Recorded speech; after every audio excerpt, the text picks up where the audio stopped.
Agora estamos ao vivo! E aí, pessoal? Tudo tranquilo? Beleza? Como estão por aí?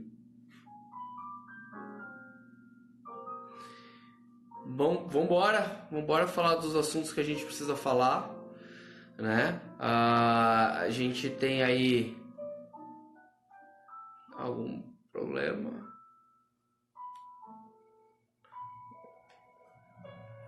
E aí? Tabacaria? Porra! Pra uns charutos aí. Muito bom. Sei lá o que aconteceu hoje, a galera tá dormindo. Bem, vou começar a falar o assunto e enquanto a galera vai chegando aí. É o seguinte, e depois a galera assiste qualquer coisa. Vamos embora. Dentauro, salve Brunão, legal. Bom, vambora. Vamos falar das coisas que a gente precisa falar e depois a gente avança nos assuntos. Bem, tinha para falar para vocês hoje, né? As questões de lógica, né? Continuando o assunto de ontem de lógica, passar um pouco mais em detalhes as questões para a gente conseguir desenvolver bem, desenvolver direito, fazer a coisa acontecer, né?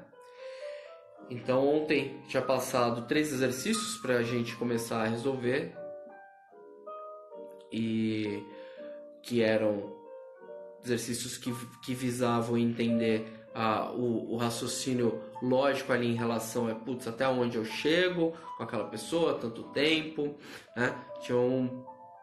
Eram mais globais, né? E a ideia hoje é falar um pouco mais a fundo disso e entrar em alguns temas que são base para todas as linguagens, né? Os assuntos principais que fazem as linguagens de programação funcionarem, né? Que serve para tudo. Uma das partes principais de lógica, né, é a tal da tabela verdade, né?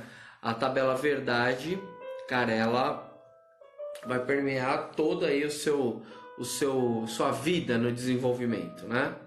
Então, o que você precisa entender sobre tabela verdade, né? Ela tem um conceito baseado na matemática, né? Então, na lógica matemática. E dentro da computação a gente olha isso a partir das portas lógicas, né? Então, o que são as portas lógicas? São uma matéria que faz parte de circuitos digitais integrados, né? Então, como que você faz isso? Você tem as portas E, as portas OU, que são as básicas, e como que elas funcionam, né? Toda vez que você está falando de uma porta E, você está falando de um cara que ele agrega para poder saber se é verdade. Então, como que ela funciona?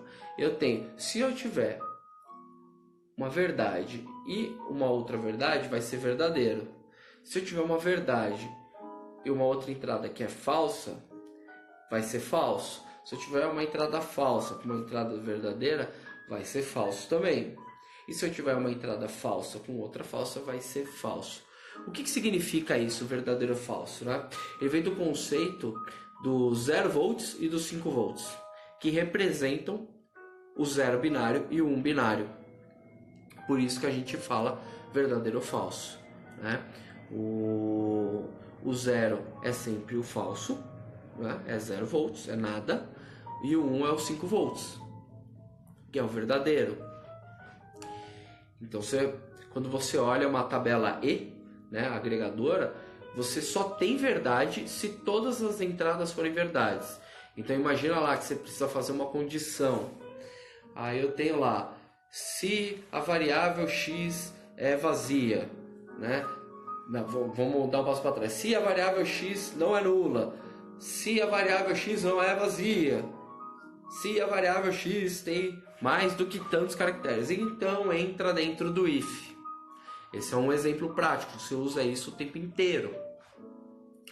E quem agrega, né, em cima disso? Você tem outras coisas, outros modificadores para você trabalhar, que é, por exemplo, o modificador de negação, né? Normalmente eles falam da negação lá no final, né? Eu estou trazendo para o começo, que eu acho que é mais prático. O que é a negação? É quando você inverte tudo aquilo. Então, aquilo que é verdade se torna falso e aquilo que é falso se torna verdadeiro. Se tiver muito rápido, vocês vão me interrompendo por aí, tá bom? Mas o lance é, você tem várias entradas, por exemplo, no if, em tudo quanto é linguagem é assim, você tem várias entradas. Se você estiver trabalhando com o e, você garante que todas aquelas opções foram verdadeiras e então essa condição ela funcionou. Ou quando você quer negar tudo, fala assim, não, eu só quero que entre nesse if, né, se você quiser usar a lógica contrária. Se for tudo falso, então aí você nega, aqui para enquadrar, você nega aquela sentença colocando entre parênteses, você coloca lá o símbolo de exclamação, que na maioria das linguagens é exclamação, e aí você nega isso. Então, outros exemplos práticos, assim, puta cara, como que eu garanto que meu código eu só entre naquela condição se tiver tudo certo para ela entrar? Eu estou, sei lá, fazendo um formulário e eu preciso que esse formulário só passe dentro de um if que vai inserir no banco de dados se todos os campos foram preenchidos e todas as regras que eu tinha de negócio para esses campos foram atendidas. Então imagina lá, eu tenho um formulário com nome, com e-mail, com CPF e... Ô Eric, eu terminando aqui a explicação, eu te chamo aí para você tirar a dúvida, beleza?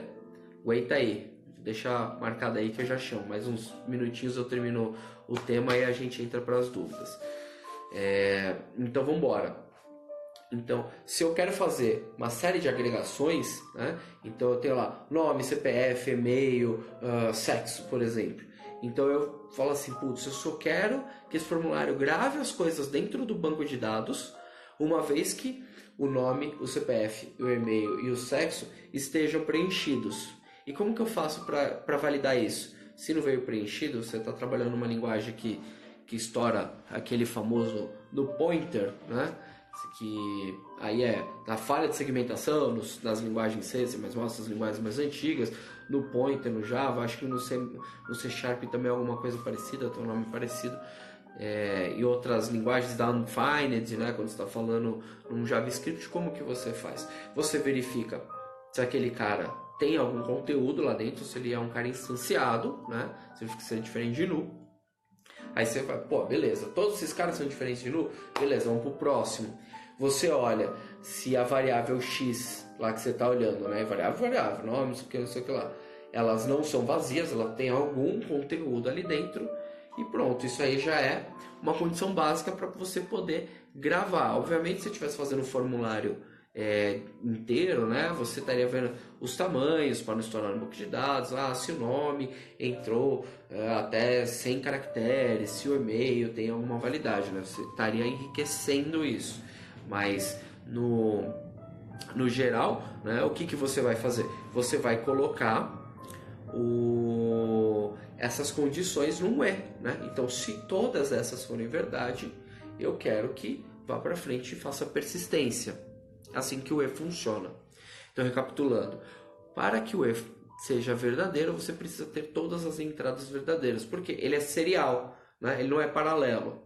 Eu não vou entrar nos detalhes de circuitos digitais, mas assim, depois se vocês quiserem, vocês comentam aí que eu trago uma coisa mais detalhada sobre circuitos digitais. Eu acho que a gente a ideia não é fazer um curso de de ciências da computação aqui para vocês online, né?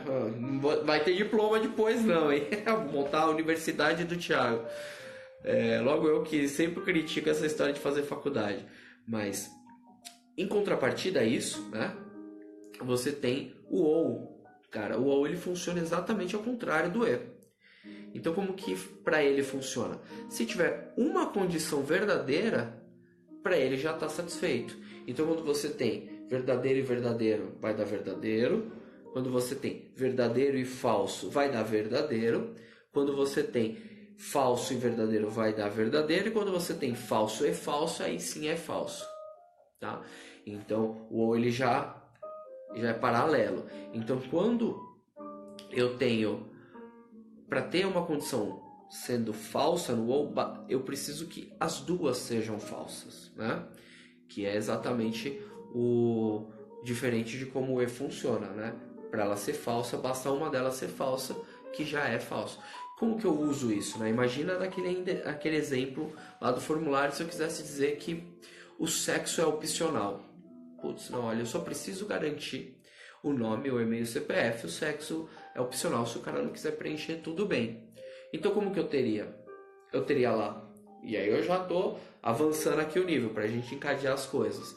Eu teria a verificação do nome, do e-mail e do CPF, se eles são diferentes de nulos, se eles têm algum conteúdo e como que eles funcionam, se está tudo certo, e colocaria o sexo como ou. Então, se esse for verdadeiro ou esse cara aqui não for, aí você pode ir para frente, entendeu?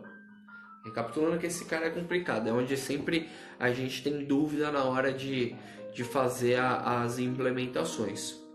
Você coloca quem você quer garantir que funcione dentro de um bloco E. Então você fala assim, olha, se esses caras aqui estiverem ok, beleza. E o cara que é opcional, você joga no ou, entendeu? E aí você tem lá, sei lá, imagina que você quer fazer ainda dentro desse formulário. Na verdade, você precisa, se você tivesse, ó que legal, como seria assim, o telefone ou o e-mail. Fica bacana esse exemplo.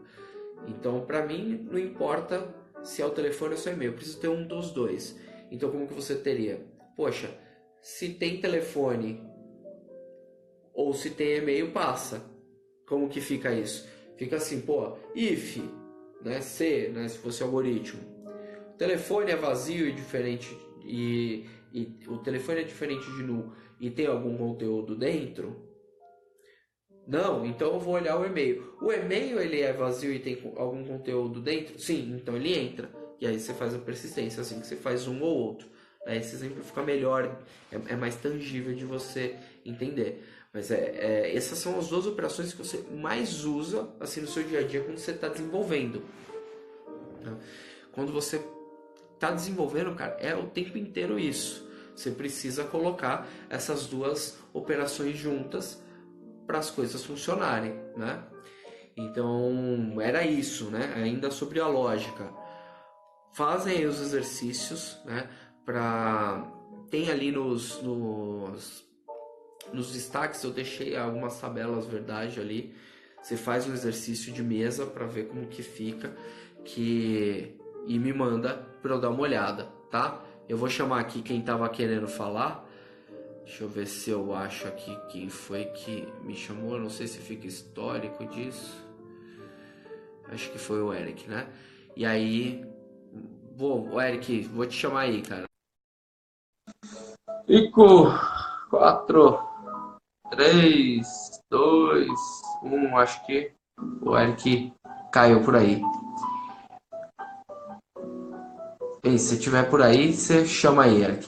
Alguém tá com alguma dúvida que quer entrar online aqui? A gente agora tá fazendo assim, né? Então, quando alguém quer perguntar alguma coisa, chama aqui na live, já entra e aí a gente responde. Se ninguém tiver dúvida, eu já encerro hoje. Ué, mas por que? Acho que tá. Se a galera não tô conseguindo colocar o Eric. Caiu. Vou tentar de novo, Eric. Ué, travou tudo aqui.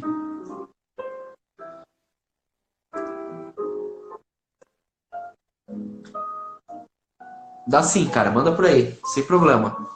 Escreve aí.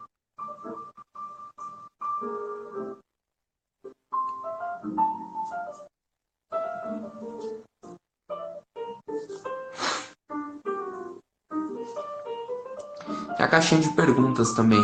Ó, tem as perguntas aqui. Eu vou responder elas enquanto você escreve, beleza, Eric?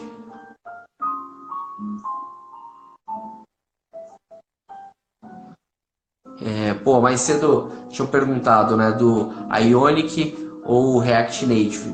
E aí eu respondi lá nos stories, né, com alguns gráficos do Google. O que eu queria explicar, né? Como que eu vejo, né, essas questões de linguagem?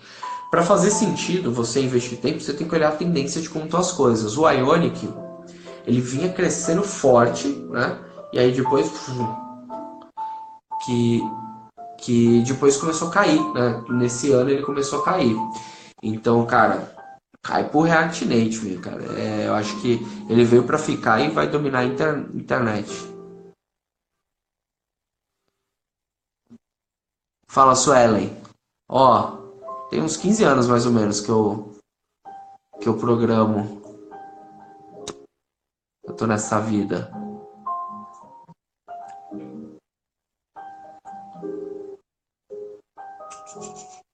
Ah, o Eric morreu aí.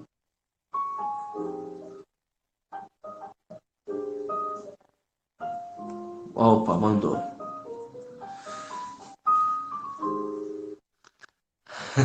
Não, eu já tô velhinho.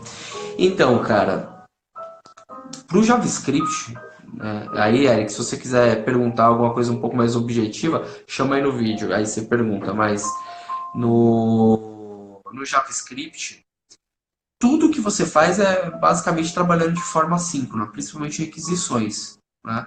Você quase não trabalha de forma síncrona nas coisas. Por isso que tem aquelas questões dos callbacks, que é a forma que você tem de garantir que depois que alguma ação foi executada, ele tem um retorno. Então, como que fica isso, né? Você está rodando lá um script. Por que é de forma síncrona? Para você entender. Como ele trabalha em cima do HTTP, né, em cima do navegador, quando você está falando do client, né, aí não estou falando de Node, essas coisas que rodam em background, mas falando da parte client. O HTTP ele faz as requisições de forma assíncrona, então por isso ele já trabalha de forma assíncrona. Então se você quer, sei lá, fazer alguma execução, né, alguma função, você faz ela e chama o callback. E o que é o callback? O callback é uma instrução que vai ser executada logo após acabar a execução daquela sua função. Então, por exemplo, você de repente está fazendo uma interação em algum loop, né?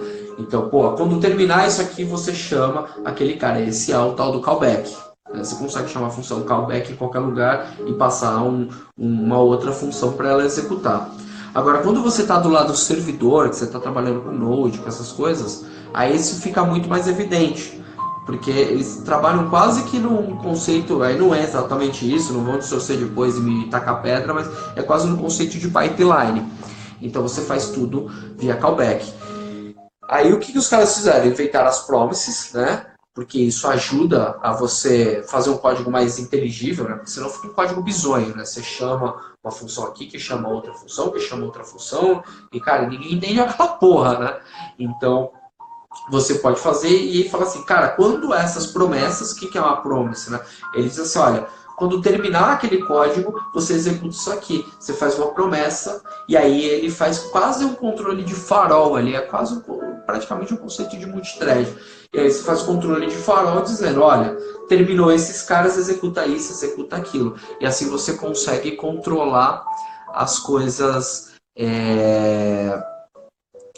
que você está codificando. Eu acho que, não sei se ficou claro aí para ti, como era meio genérica a sua pergunta, a resposta foi tão genérica quanto. Não sei se você quer falar alguma coisa mais objetiva, aí você me manda aí. Gente, a gente está estourando o tempo, já passamos de 20 minutos. Alguém tem... não. O fetch, cara, é o seguinte. Quando você chama as funções, o fetch é legal, mas ele é basicamente uma implementação que, vamos dizer assim, uma abstração da promise. Ele ainda usa as promises, né, no fim das contas, tá? Então, ele só facilita ali a sua implementação. Não troca um pelo outro, não. Na prática, tudo ainda funciona assim, né? E o Promise também, ele meio que trabalha um callback, entendeu? Porque no fim do dia, tudo funciona como callback. Ele só o jeito de você programar. O callback é importante você entender esse conceito, né? Como que você faz um callback? Você executa o código e fala, cara, deixa eu tentar dar um exemplo. Pô, é foda dar um exemplo disso, mas pensa que você está desenvolvendo uma função, quando ela está em tempo de execução, você fala para o interpretador que a resposta daquele cara vai ser respondida dentro de um escopo de outra função.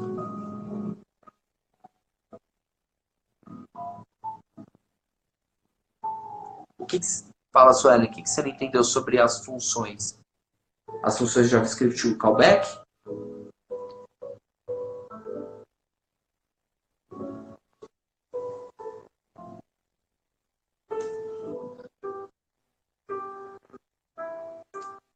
Ou é para explicar o que é uma função? Agora eu fiquei na dúvida. Bem, vou explicando aqui até chegar aos comentários. Esses comentários são uma nhaca que demora demais. Bem, vamos lá.